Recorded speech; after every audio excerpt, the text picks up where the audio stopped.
আচ্ছা দেখ, তো আমরা এই পার্টটা আমরা পড়বো টাইপস অফ রিয়াকশান পড়বো। আমরা এমনি বলেছিলাম হালকা করে একবার যে কেমিক্যাল রিয়াকশান কত রকমের হয়, তার মধ্যে আমি একটা ফার্স্ট যেটা বলেছিলাম that is the combination reaction. Combination reaction হচ্ছে খুব কমন একটা রিয়াকশান, যেখানে কি হয় মানে মোর দ্যান ওয়ান রিয়াক্ট্যান্ট হয় অ্যান্ড প্রোডাক্ট একটা হয়, রিয়াক্ট্যান্ট একের বেশি হবে। ঠিক আছে, খুব সহজ যদি এক্সাম্পল দিই, যে কোনো কম্বাশন রিয়াকশান, ধর কার্বনের সঙ্গে অক্সিজেনের রিয়াকশান হচ্ছে, CO2 তৈরি হচ্ছে, তাই তো? এরকম এই যে দেখ মোর দ্যান ওয়ান রিয়াক্ট্যান্ট আছে, প্রোডাক্ট আমার একটা আছে, তো এই যে রিয়াকশানগুলো, এই this reactions are called the combination reaction. ঠিক আছে, কারণ এখানে দেখ কিছু এক্সাম্পল দেওয়া আছে, দেখ দেখতে থাক একটা করে এক্সাম্পলগুলো দেখ। যেমন ধর এটা যে ক্যালসিয়াম অক্সাইড কুইকলাইম, এদের ক্যালসিয়াম অক্সাইড ওয়াটার এরা রিয়াক্ট করেছে, রিয়াক্ট করে কী প্রোডাক্ট দিয়েছে আমাকে? ক্যালসিয়াম হাইড্রোক্সাইড দিয়েছে, তাই তো? হিট দিয়েছে সেটা পরের কথা, মেন আমরা পেলাম কি more than one reactant react করে আমরা একটা সিঙ্গেল প্রোডাক্ট পাচ্ছি, তো this is a combination reaction. It may be exothermic reaction, it may be endothermic reaction, এটা এখানে ম্যাটার নয়। এখানে আমি বুঝতে চাইছি what do you mean by combination. Okay, তো এই একটা গল্প আমি আগের দিন তোর বলেছিলাম, মনে আছে যে আমরা হোয়াইট ওয়াশ যখন করি, এটা স্লেক্ট লাইম এটা দিয়ে করি, এটা কিছুদিন পরে চকচক হয়ে যায়। কেন হয়ে যায়? শাইনি হয়ে যায়। কেন হয়ে যায়? বিকজ এই যে ক্যালসিয়াম হাইড্রোক্সাইড আছে, that calcium hydroxide while reacts with carbon dioxide it forms calcium carbonate, এবং এই কারণে কিন্তু আমরা দেখি যে শাইনি সারফেস দেখতে পারি। অর্থাৎ কোথাও যদি হোয়াইট ওয়াশ করি, হোয়াইট ওয়াশ করার পরে কিছুদিন প্রথমে একটু ডাল লাগে, 2-4 দিন পরে কিন্তু এটা খুব শাইন করে, মানে সাদা ধবধবে হয়ে যায়। ঠিক আছে, কেন হয়ে যায়? Because the calcium hydroxide reacts with carbon dioxide to form calcium carbonate. বল কোথায় কোথায় দেখতে পাচ্ছিস? হ্যাঁ, ঠিক আছে, আমি মেন কম্পোনেন্টটা বলতে চাইলাম যে মেন রিয়াক্ট্যান্টের সঙ্গে প্রোডাক্টটা কী হচ্ছে। ওকে, তো এটা গেল ফার্স্ট কথা। সেকেন্ড যেটা বলার, এখানে দেখ নেক্সট পার্টে যাচ্ছি, এই যে এই রিয়াকশানটা, এই যে এই কথাটা আগের দিন বলেছিলাম, তাই তো? যে হোয়াইট ওয়াশিংয়ের 2 দিন পরে কোথাও যদি আমরা হোয়াইট ওয়াশ করি, হোয়াইট ওয়াশে কী ইউজ করি আমরা? আমরা ইউজ করি এইটা ক্যালসিয়াম হাইড্রোক্সাইড ইউজ করি, তাই তো? ক্যালসিয়াম হাইড্রোক্সাইডটা হোয়াইট ওয়াশ করি, ক্যালসিয়াম হাইড্রোক্সাইড কী করে পাই? কুইকলাইমে ওয়াটার দিলে সেটা ক্যালসিয়াম হাইড্রোক্সাইডে কনভার্ট হয়, and that calcium hydroxide after 2 or 3 days when it comes in contact with carbon dioxide it forms calcium carbonate, and that is why you see the shiny surface, right? তো এই ব্যাপারটা কোশ্চেনে আসে, এটা বললাম। এবার ধর বার্নিং অফ কোল, এই ব্যাপারটা দেখ। Burning of coal, burning of কোলে কী হয়? কার্বন, কোল মিন্স কার্বন, তো কার্বনের সঙ্গে আমাদের অক্সিজেনের রিয়াকশান হচ্ছে, কার্বনের সঙ্গে আমাদের অক্সিজেনের রিয়াকশান হচ্ছে, তাই তো? ফলে কী হচ্ছে? We are getting a single product, 2 reactant ছিল and we are getting a single product. So it is again example of combination reaction, right? Again the reaction with hydrogen আর অক্সিজেন, দেখ এটা দিয়ে আমাদের কী তৈরি হয় বল? জল, জল মানে জীবন আর জীবন মানে জি বাংলা, ঠিক আছে? তো এটাও কী রকম রিয়াকশান বল? রিয়াক্ট্যান্ট কম্বিনেশনের, 2টো রিয়াক্ট্যান্ট থেকে আমরা একটা প্রোডাক্ট পাচ্ছি। তো these are the example of the combination reaction. Next another example of decomposition reaction. Decomposition মানে কী হবে? One reactant will break down into more than 2 product, more than 1 product. One reactant will break down into more than 1 product. Reactant একটা থাকবে, product আমার অনেকগুলো হবে। So those reactions are called the decomposition reaction. তো ঠিক আছে, সে এইটা কিন্তু ডিকম্পোজিশন রিয়াকশন কিন্তু তোর কাছে খুবই ইম্পর্টেন্ট একটা বিষয়। সো ডিকম্পোজিশন রিয়াকশনটা আমি কিন্তু একটু মার্ক করবো, ঠিক আছে? এইটা কিন্তু ডেফিনেশন জিজ্ঞেস করে, প্রথম কথা ডেফিনেশন জিজ্ঞেস করে ডিকম্পোজিশনের, ঠিক আছে? যে what you mean by a decomposition reaction? A reaction in which single reactant break down to form 2 or more product is known as a decomposition reaction. এইটুকু, okay? This reaction is opposite to combination reaction. বুঝতেই পারছি combination দুজন মিলে একটা হয়েছিল, এখানে একটা ভেঙে 2টো তৈরি হবে, পরিষ্কার? এবার দেখি ডিকম্পোজিশনের জন্য তো আমার এনার্জি লাগে, মানে একটা জিনিস তো এমনি এমনি ভেঙে যাবে না, একটা জিনিসকে আর এমনি এমনি ভেঙে যাবে, আইদার ওকে আমাকে হাতুড়ি দিয়ে মারতে হবে, অর ওকে ইলেকট্রিক্যাল এনার্জি পাঠাতে হবে, অর ওকে ওর মধ্যে আগুন লাগিয়ে দিতে হবে, কিছু না কিছু তো ওটা করতে হবে, কিছু না কিছু করলে তবে তো তার ডিকম্পোজিশন হবে, এমনি এমনি তো ডিকম্পোজ হবে না। এই জন্য ডিকম্পোজিশন রিয়াকশনকে আবার ফার্দার কিছু ক্লাসিফিকেশনে ভেঙে দেওয়া হয়েছে। কী কী? প্রথমটা বলছে থার্মাল ডিকম্পোজিশন, অর্থাৎ decomposition assisted by thermal energy, অর্থাৎ আমি কোনো হিট দিলে পরে যদি কোনো রিয়াকশন মানে রিয়াক্টারগুলো ভাঙে, হিটের জন্য ভাঙছে, that is called the thermal decomposition reaction.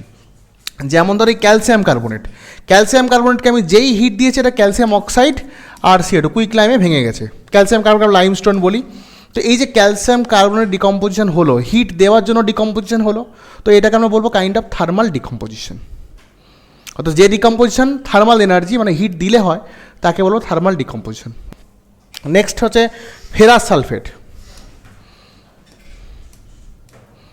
Ferrous sulphate দেখ গ্রিন কালারের সবচেয়ে এর ফর্মুলা জিজ্ঞেস করে, হ্যাঁ মাঝে মধ্যে ফেরাস সালফেট .7:2, হ্যাঁ এই 7টাকে বলা, এই 7টা জল আছে দেখতে পাচ্ছিস, একে বলে ক্রিস্টাল ওয়াটার, 7 ওয়াটার দেখতে পাচ্ছিস।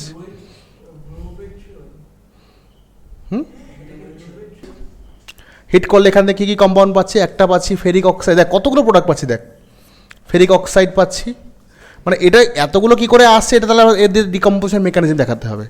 এর মধ্যে থেকে এগুলো দুটো আছে, 2FeSO4 থেকে আমরা কী পাচ্ছি, একটা SO2 পাচ্ছি, একটা SO3 পাচ্ছি। এটাকে আমরা একটু সহজভাবে বোঝার চেষ্টা করতে পারি মনে রাখার জন্য। কীরকমভাবে? আমি দেখ একটা টেকনিক বলার চেষ্টা করছি। 2FeSO4 আছে তো, আমি একটা FeSO4কে এভাবে লিখছি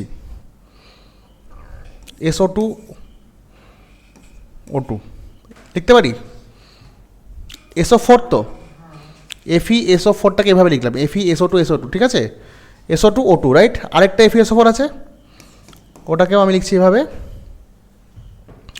FeSO2O2 হলো। তাহলে দেখ এখান থেকে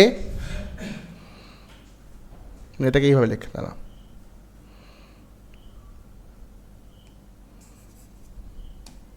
SO2O3 কর, এটাকে কিছু না, জাস্ট FeSO4টাকেই ভেঙে লিখেছি, SO4টাকেই ভেঙে লিখেছি এটাকে প্রোডাক্টটাকে সহজে বোঝার জন্য। দিস ইজ আ টেকনিক কীভাবে পড়ছি। তো দেখ একটা যেটা হবে, SO2 একটা প্রোডাক্ট হয়েছে, দেখ SO2 আউট, একটা প্রোডাক্ট SO2 আউট, ঠিক আছে। এইটা নিয়ে নে একটা SO3 আউট, রাইট। পরে কি আছে তাহলে, দুটো Fe একটা O3, Fe2O3, ঠিক আছে। তাহলে এটাকে দুটো FeSO4 যদি আমরা এভাবে লিখি, এবার তুই মেমোরাইজ করতে পারিস, আর যদি মেমোরাইজ করতে না পারিস তাহলে এভাবে লিখলে হবে। তুই এভাবে লিখতে বলছে অন হিটিং লেড নাইট্রেট এই ডিকম্পোজেস, এইটাও খুব ইম্পর্টেন্ট রিয়াকশন, এগুলো খুব জিজ্ঞেস করে, এইটা খুব জিজ্ঞেস করে এই দুটো, ঠিক আছে। যেটাকে হিট করলে আমাদের, এটা বলেই দিয়েছিলাম তো, লেড নাইট্রেট কালারলেস, এটাকে হিট করলে আমরা কী বল, লেড অক্সাইড পাই ইয়েলো, নাইট্রোজেন ডাইঅক্সাইড পাই, অক্সিজেন পাই, চুপ, ঠিক আছে। তো এটা আমাদের আমি তোকে কী দেখাচ্ছি, this are the example of certain decomposition reaction that we see, যে এটাকে হিট করলে যেমন ওটা পাওয়া যায়, এটাকে হিট করলে আমরা এটা পাই, এটা পাই, ওটা পাই, ঠিক আছে। তো এবার পরীক্ষা কিরম জিজ্ঞেস করবে, পরীক্ষা তোকে এটা কিরম কোশ্চেন করবে, আইদার তোকে এটা কমপ্লিট করতে বলবে, অর তোকে এটা ব্যালেন্স করতেও দেয় কখনো কখনো, ঠিক আছে, এটা ব্যালেন্স করতেও দেয়, অর কী করে দেয়, এটা বলে দেয় যেরকম একটা কালারলেস জিনিস ছিল, একে হিট করেছিলাম, হিট করে একটা ব্রাউন গ্যাস পেয়েছি, একটা ইয়েলো সাবস্টেন্স পেয়েছি, ঠিক আছে। তো এটা কী রিয়াকশান ছিল,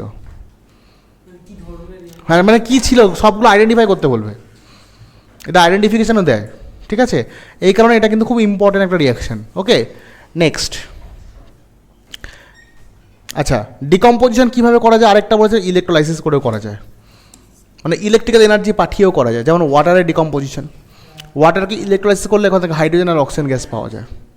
অর্থাৎ একটা কন্টেনারে আমি ওয়াটার নেব, একটু অ্যাসিড দিয়ে দেবো বা একটু সল্ট দিয়ে দেবো, দিয়ে তারপর দুটো ইলেকট্রোড দিয়ে কারেন্ট পাঠিয়ে দেবো, কারেন্ট পাঠিয়ে ইলেকট্রোডটা কীভাবে, যদি আমার ইলেকট্রোড না থাকে আমি বাড়িতে এটা করতে পারি, তোরা বাড়িতে ট্রাই করতে পারিস। কী করবি, একটা কন্টেনার নিবি, কাঁচের কন্টেনার অবশ্যই, কাঁচের কন্টেনার নিবি, নিয়ে দুটো পেন্সিল নিবি, পেন্সিলের শীষ, পেন্সিল দুদিকে কাটা থাকবে, দুদিক থেকে পেন্সিলের নিপটা বেরিয়ে থাকবে, ওরকম একটা এন্ডে দুটো তার জড়িয়ে ব্যাটারি, সিম্পল এই যে 1.5 ভোল্টের ব্যাটারিগুলো হয়, ব্যাটারি দুটো এন্ডে দিয়ে দিবি, দেখবি ইলেকট্রোলাইসিস হচ্ছে, গ্যাস দেখতে পাবে, হাইড্রোজেন আর অক্সিজেন গ্যাস তৈরি হবে। ঠিক আছে, ওটা হচ্ছে ওয়াটারের ইলেকট্রোলাইসিস। তো ওখানে আমি ইলেকট্রিক্যাল এনার্জি দিয়ে জলকে ভেঙে দিলাম, তো ওটাও তো ডিকম্পোজিশন, রাইট? চলে যা, ঠিক আছে। নেক্সট, এবার দেখ নেক্সট এটা ফটোলাইসিস, ফটোলাইসিস আর ফটোকেমিক্যাল ডিকম্পোজিশন, অর্থাৎ সান এনার্জি, সান রে বা ফোটনস পাঠিয়ে যেটা করি, সানলাইট পড়লো, পড়ার পরে কোনো দিনই ভেঙে গেলো, এটাও কিন্তু পরীক্ষায় খুব পড়ে এই এক্সাম্পলটা, হেভি ইম্পর্টেন্ট এটা। ঠিক আছে, যে সিলভার ক্লোরাইডের উপর যে সানলাইট পড়ে এটা গ্রেইশ হোয়াইট হয়ে যায়, কারণ ক্লোরিন গ্যাস বেরোয়, এটা এই যে decomposition of silver chloride is an example of photolysis of photochemical decomposition. অর্থাৎ ফোটন মানে সান রেজ, লাইট, ঠিক আছে, সেটা পড়লে যখন, সেটার জন্য যখন কারোর ডিকম্পোজিশন হবে তখন তাকে বলা হয় ফটো ডিকম্পোজিশন বা ফটোলাইসিস। বল। হ্যাঁ হ্যাঁ, না কিন্তু আছে এগুলো, ঠিক আছে, আছে এগুলো। হলো, তাহলে কি বললাম বিষয়টাকে, photolysis of photochemical decomposition, clear? এই এক্সাম্পলটা বারবার বলছি, পরে কীভাবে দেয় এইটাই বলে দেয়, what happens when silver chloride is expose to Sunlight, এইভাবে জিজ্ঞেস করে, write the balance chemical equation. বুঝতে পারলি কোয়েশনটা, টাইপটা বুঝতে পারছিস? মানে আমি পড়িয়ে দিচ্ছি, পড়িয়ে তোকে ওয়ার্কশিট তোরা করবি, সেই জন্য করে ব্যাপারটা বলে দিচ্ছি, তারপর তোরা কোয়েশন সলভ করবি। ওকে, নেক্সট এই একটা রিয়াকশান দেখ, এইটা silver bromide give silver metal and bromine gas in presence of Sunlight, এটারও তাই, একই গল্প, এজিসিএল যা হয়েছিল এখানেও তাই, সিলভার ব্রোমাইড, এটারও ফটো ডিকম্পোজিশন, সানলাইট লাগলে এগুলো হয়। ঠিক আছে, কিছু লেখার দরকার নেই এখন, দেখে নে ব্যাপারগুলো। ওকে, এটা আমি দিয়ে দিচ্ছি তোদেরকে তো। ওকে, নেক্সট, মানে এটা যা আছে এটাই পড়বি পুরোটা, বুঝতে পারছি? এই যে সেটটা দিচ্ছি এটাই পুরোটা পড়বি, এগুলো গুছিয়ে লেখা আছে, এনসিইআরটি পুরো কভার করা আছে। ওকে, নেক্সট এক্সোথার্মিক এন্ডোথার্মিক, আগের দিন বলে দিয়েছিলাম। What is exothermic reaction? যেখানে হিট জেনারেট হয়, রিয়াকশনের ফলে তাকে আমরা বলি এক্সোথার্মিক রিয়াকশন। সো এখানে খুব ডিটেলস আর কিছু বলছি না, বিকজ এটা অলরেডি আমি ক্লাসে তোকে পড়িয়ে দিয়েছি, তাই তো? যে রিয়াকশনগুলোতে হিট জেনারেট হয়, যেমন যে কী বললাম, কুইক লাইম, হ্যাঁ রেসপিরেশনের গল্প বলেছিলাম। কুইক লাইমকে জলে দিলে কী হবে, সঙ্গে সঙ্গে আমাদের কী হয়ে যাবে, স্লেক্ট লাইম, এবং সঙ্গে প্রচুর হিট জেনারেট হয়, তাই তো?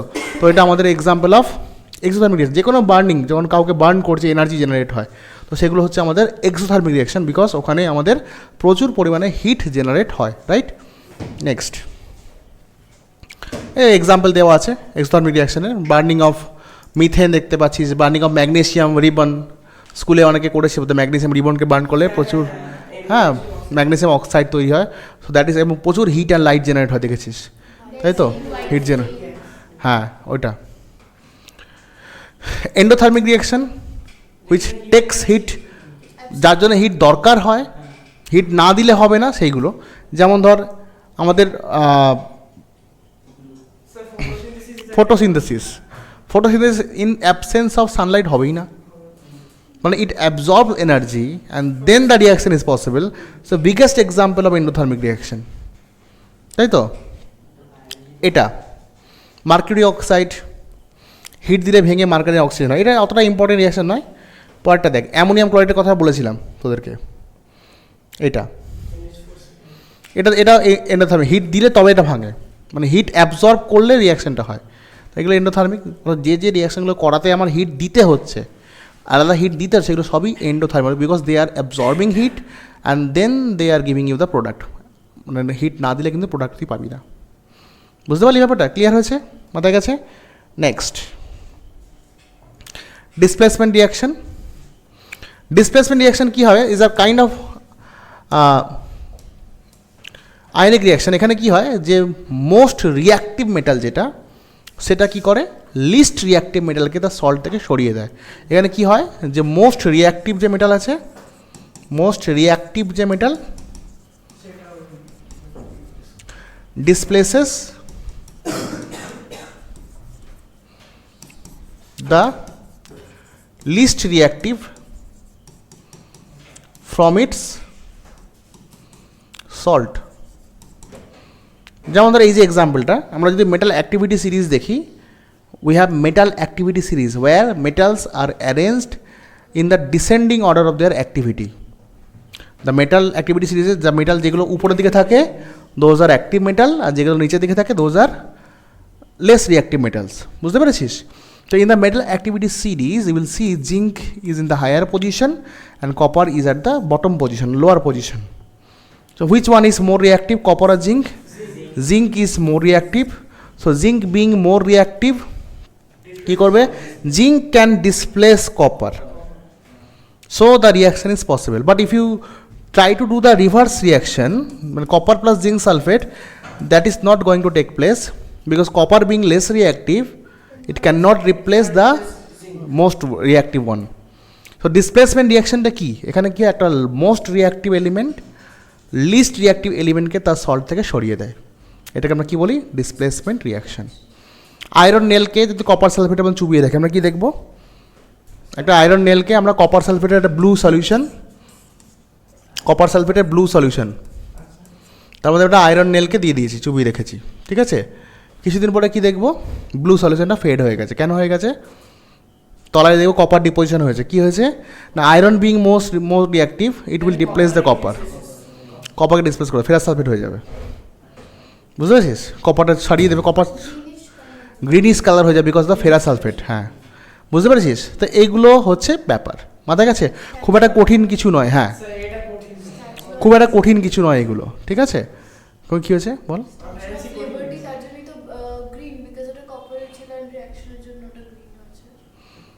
স্ট্যাচু অফ লিবার্টি কোথায় লেখা আছে? ও আচ্ছা, তুই বলছিস, আমি এখানে কোথায় দেখতে পেলি? আচ্ছা আচ্ছা, ঠিক আছে। নেক্সট, না ওটা হয় কি, রিয়াকশন হচ্ছে উইথ কার্বন ডাইঅক্সাইড, আর ওটা হচ্ছে বেসিক কপার কার্বনেট তৈরি হয়েছে ওর গায়ে, ওই জন্য ওটা গ্রিন কালার হয়ে গেছে। না ওটা আলাদা, ওটা হচ্ছে কপারের রিয়াকশন হয়েছে, ওটা বলতে পারিস কপারের করোশন বলতে পারিস। ওটা কপার রিয়াক্ট করেছে কার সাথে, কার্বন ডাইঅক্সাইডের সঙ্গে, অ্যান্ড ফর্ম করেছে basic copper carbonate, that is greenish in colour, ঠিক আছে। এটা দেখ এইখানে দেখ, এই যে রিয়াকশন এক্ষুনি বললাম, এখানে এক্ষুনি বললাম, ঠিক আছে। এইটা জিজ্ঞেস করে, এগুলো খুব জিজ্ঞেস করে, একদম এর বাইরে জিজ্ঞেস করে না, যেগুলো আছে এগুলো ভালো করে বলবো, এইগুলো দিয়েই কোশ্চেন আছে সব, ঠিক আছে। নেক্সট, অলসো লেডকে যদি কপার ক্লোরাইড এবং দিয়ে দিই, কপার ক্লোরাইডের সঙ্গে দিয়ে দিলে দেখবো লেড ক্লোরাইডের সলিউশন পাবো আমরা, white colour lead chloride gets formed, এটা হোয়াইট কালার লেড ক্লোরাইড পাওয়া যাবে, সাদা প্রেসিডেন্ট পাবো একটা। এটা বেশি ইম্পর্টেন্ট নয়, এটা বেশি ইম্পর্টেন্ট, আর আগে যেটা বললাম সেটা ইম্পর্টেন্ট বেশি। এবার চলে যাই double displacement reaction. Double displacement রিয়াকশনটা কী হয়েছে, ঠিক আছে। ডবল ডিসপ্লেসমেন্ট রিয়াকশনটা কী হয়, এখানে ডিসপ্লেস মানে এটাতে কি দেখলি যে একজন জাস্ট আরেকজনকে ডিসপ্লেস করেছে, আর ডবল ডিসপ্লেসমেন্ট দেখি দুজনেরই মধ্যে ডিসপ্লেসমেন্ট হচ্ছে। কীরকম, ধর একটা এক্সাম্পল লিখি আগে, ধর আমি লিখলাম সিলভার নাইট্রেট, এর মধ্যে দিয়েছি আমি সোডিয়াম ক্লোরাইড দিয়েছি, তাই তো। তো এটাকে আয়োনাইজ কর, এটাকে আয়োনাইজ করলে কী হবে, এখান থেকে পাবি এজি প্লাস, প্লাস কী পাবে NO3 মাইনাস, আর এখান থেকে কী পাবি Na প্লাস Cl মাইনাস। এবার দেখ ক্রস হয়ে যাবে ব্যাপারটা, এরকম হবে, দেখ এজি NO3 সঙ্গে ছিল, এজিকে এবার Cl এর সঙ্গে দিয়ে দে, এজি NO3 সঙ্গে ছিল তো, এবার এজিকে অন্য অ্যানায়নকে দিয়ে দে, আর এটার সঙ্গে এটাকে দিয়ে দে, এর প্রোডাক্টটা কী হবে, AgCl প্লাস NaNO3, অর্থাৎ দুজনকে ডিসপ্লেসমেন্ট করেছে, ডবল ডিসপ্লেসমেন্ট রিয়াকশন।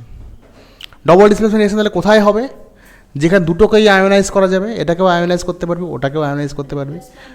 হ্যাঁ, এবার এর প্লাস চার্জের সঙ্গে ওর মাইনাস চার্জ জুড়ে দিবি, এর মাইনাসের সঙ্গে এর প্লাস, মানে ক্রস করে জুড়ে দিবি, মানে এটার প্লাস আর এটার মাইনাস ছিল তো, আর এরও প্লাস এরও মাইনাস ছিল, এবার ক্রস করে দিবি, এর প্লাসের সঙ্গে ওর মাইনাস নিবি, আর এর প্লাসের সঙ্গে এর মাইনাস নিবি, এটার প্লাসের সঙ্গে ওটার মাইনাস, বুঝতে পারিস, মাথায় গেছে।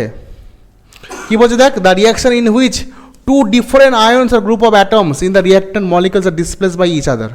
ডিসপ্লেস বাই ইচ আদার, দুজনেই দুজনকে ডিসপ্লেস করেছে, তবেই তাকে আমরা বলতে ডবল ডিসপ্লেসমেন্ট রিয়াকশন। ঠিক আছে, ওর ফলে এক্সাম্পল তারা এখানে দিয়েছে, এই যে এক্সাম্পলটা দিয়েছে,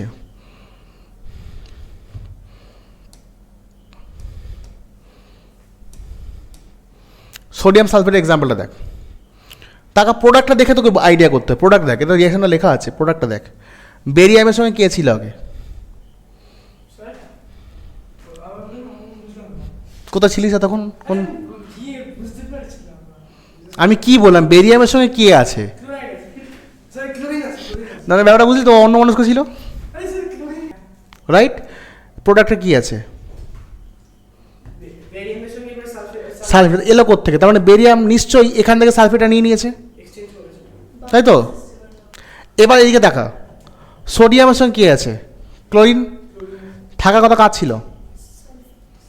সালফেটের। ক্লোরিন আছে, তার মানে সোডিয়াম নিশ্চয়ই এখান থেকে ক্লোরিন নিয়েছে। তাহলে দেখ, এ যেমন একে ডিসপ্লেস করেছে, এও তেমন ওকে ডিসপ্লেস, দুজনকে ডিসপ্লেস করেছে, ডাবল ডিসপ্লেসমেন্ট রিয়াকশন। প্রোডাক্ট দেখে চিনতে হবে তো,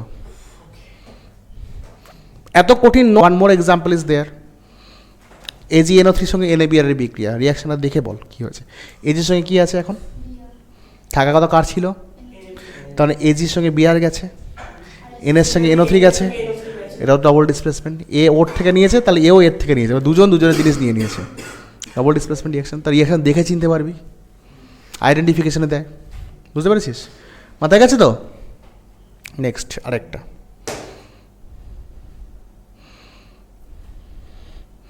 next neutralisation reaction. Neutralisation reaction হচ্ছে দেখ এরকম, যখন simply the reaction with acid and base, when acid and bases react with each other, what happens? Water and salt is formed.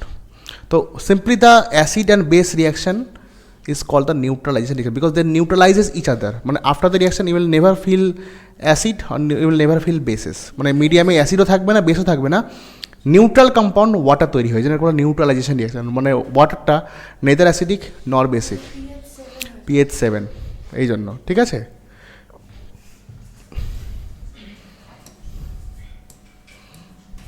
হলো? তাহলে কী হবে?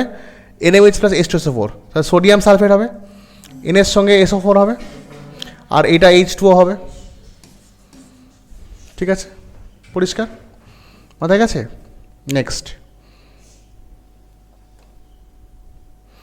আচ্ছা, অক্সিজেন রিডাকশনটা থাকলো, আজকে আর হবে না, রাত হয়ে গেছে, 10টা বাজে। ঠিক আছে, শুধু একটাই থাকলো, অক্সিজেন রিডাকশনটা থাকলো। ঠিক আছে, এটা আর অ্যানসিডিটি বাকি রইলো। অলমোস্ট চ্যাপ্টারটা শেষ, ব্যালেন্স হয়ে গেল। ওই তো কোরোশন অ্যানসিডিটি একসাথেই পড়বি, মানে বাকি আছে অক্সিজেন রিডাকশন, কোরোশন অ্যানসিডিটি, মানে পরের ক্লাসে এটা শেষ হয়ে যাবে। ঠিক আছে, ওকে, বল এবার ডাউট থাকলে, কার কি ডাউট আছে বল, কোনটা বল।